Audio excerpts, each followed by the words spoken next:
So বন্ধুরা, আজকের এই ভিডিওটার মাধ্যমে আমি আপনাদের শেখাবো আপনারা কীভাবে হোয়াটসঅ্যাপে এইচডি কোয়ালিটির ফটো স্টোরিতে শেয়ার করবেন। তো সেই নিয়ে কিন্তু সম্পূর্ণ ভিডিওটা প্রথম থেকে শেষ পর্যন্ত দেখবেন, তাহলে কিন্তু আপনারাও খুবই ইজিলি শিখে যাবেন। সো বন্ধুরা, সেজন্য আপনার কোনো কিছু অ্যাপ্লিকেশনের কিন্তু প্রয়োজন পড়বে না, সেজন্য আপনার ভালো কোয়ালিটির ফটোর প্রয়োজন পড়বে না। তো আপনার কোনো সময় হোয়াটসঅ্যাপে স্টোরি দিয়ে থাকেন, আর সেই স্টোরিটি যখন আপনি নিজে দেখেন বা অন্যরা যখন আপনার স্টোরিটি দেখে, তখন কিন্তু ব্লাডি একটা ভাব এসে যায়।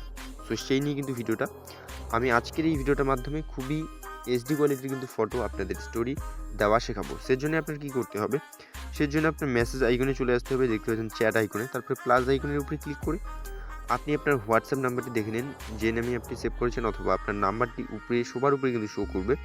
যেমনটা আপনারা দেখতে পাচ্ছেন অনন্ত জিও লেখা রয়েছে এখানটাতে। আমি জাস্ট এখানটাতে ক্লিক করবো একবার। এখানটাতে ক্লিক করার পরে আপনি স্টোরিতে গেলে কিন্তু সবার প্রথমে আমি আপনাদের দেখিয়ে দিই। সো আমি যদি স্টোরিতে চলে যাই, এখান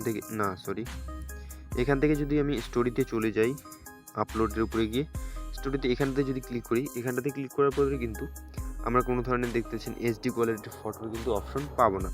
সো আমরা কী করবো, আমরা চ্যাটের এখানটাতে চলে যাবো, এখানটাতে গিয়ে প্লাস আইকনে ক্লিক করব, আমাদের মোবাইল নাম্বারটি সিলেক্ট করে নেব। তারপরে এখান থেকে আপনি যেই ভিডিওটি বা যেই ফটোটি আপনি এইচডি কোয়ালিটিতে হোয়াটসঅ্যাপে স্টোরি দিতে চান, সো সেটি কিন্তু এখান থেকে সিলেক্ট করে নিন। আমি কিন্তু আমার ফটোটি সিলেক্ট করে নিচ্ছি।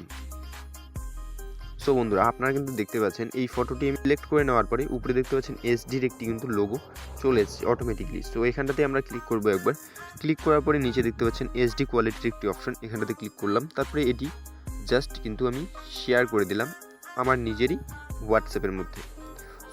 সো এটি কিন্তু চলে এসছে। এবার দেখতে পাচ্ছেন এটাকে এবার আপনি ক্লিক করে ধরুন, তারপর দেখতে পাচ্ছেন শেয়ারের আইকন, এখানটাতে ক্লিক করুন। এখানটাতে ক্লিক করার পরে দেখতে পাচ্ছেন ইওর স্টোরির একটি অপশন, এখানটাতে জাস্ট একবার ক্লিক করুন। এখান থেকে আপনি যা লেখার লিখে নিতে পারেন, লিখে নিয়ে এখান থেকে আপনি কাউকে চাইলে হাইড করে নিতে পারেন। সো এইভাবে আপনারা কিন্তু শেয়ার করে দিতে পারেন। সো এখান থেকে আপনারা দেখতে পাচ্ছেন আমার ফটোর কোয়ালিটি কিন্তু অতটাও ভালো নয়। সো এই ফটোটি যদি আমি স্টোরিতে দিই তবে কিন্তু খুবই খারাপ দেখাবে। সো আমি আপনাদের দেখিয়ে দিচ্ছি আমার স্টোরিটি। সো যেমনটা আপনারা দেখতে পাচ্ছেন সেম ফটোটি কিন্তু আমার স্টোরিতে শেয়ার হয়ে গেছে।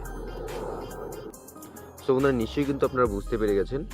সো ভিডিওটা দেখে আপনার যদি একটু হেল্প হয়ে থাকে তো প্লিজ কী করতে হবে আপনারা নিশ্চয়ই জানেন। সো ভিডিওটা সম্পূর্ণটা প্রথম থেকে শেষ পর্যন্ত দেখার জন্য অসংখ্য ধন্যবাদ।